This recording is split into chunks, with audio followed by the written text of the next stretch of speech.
পরিবর্তিত প্রেক্ষাপটে নতুন গজে ওঠা একটি সংগঠন এবং জন্মলগ্ন থেকে আরেকটি সংগঠন যারা ইসলামের নাম ধারণ করে এখন পর্যন্ত ইতিহাসের সবসময় স্রোতের বিপক্ষে ছিল, এখন পর্যন্ত ইতিহাসের সবসময় গণতন্ত্রের বিপক্ষে ছিল, শুধুমাত্র নিজেদের স্বার্থে 47-এ দেশ ভাগের বিরোধিতা করেছে, 71-এ মুক্তিযুদ্ধের বিরোধিতা করেছে, 90-এ স্বৈরাচার বিরোধী আন্দোলনে এর সাথে হাত মিলিয়েছে।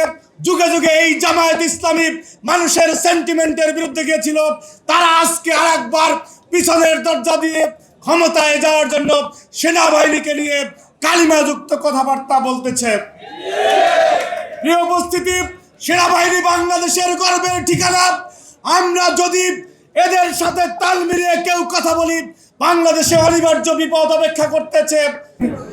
2017 সালের 1 জানুয়ারি বাংলাদেশের আপসহীন দেশনেত্রী বেগম খালেদা জিয়া বলেছিলেন, এই উত্তর উত্তর দক্ষিণ দক্ষিণ এইসব স্লোগান দেওয়া যাবে না, আমরা কোয়ান্টিটি নয় কোয়ালিটিতে বিশ্বাস করতে চাই না। বেগম খালেদা জিয়া বলেছিলেন, যেই কর্মীরা বেগম খালেদা জিয়ার নির্দেশনা এবং তারেক রহমানের সেন্টিমেন্টকে ধারণ না করবে, তারা ছাত্র দলের কর্মী হওয়ার যোগ্যতা রাখে না।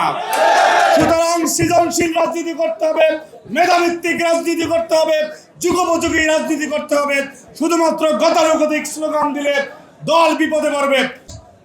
আজকের যে প্রেক্ষাপট, নভেম্বরে দেখলাম যে আওয়ামী লীগ প্রোগ্রাম দিয়েছে কি ঢাকায় নাকি লকডাউন, হাসিনার এই রায় হবে সেজন্য নাকি লকডাউন দিয়েছে। বেশ ভালো কথা, লকডাউন দিছে।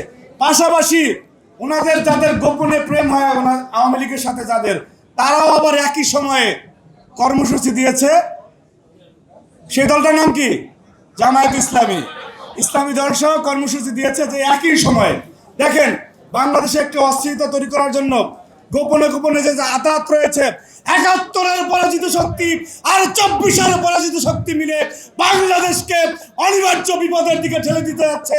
এই ষড়যন্ত্র ছাত্র দল সজাগ থাকতে সফল হতে দেব না ইনশাআল্লাহ।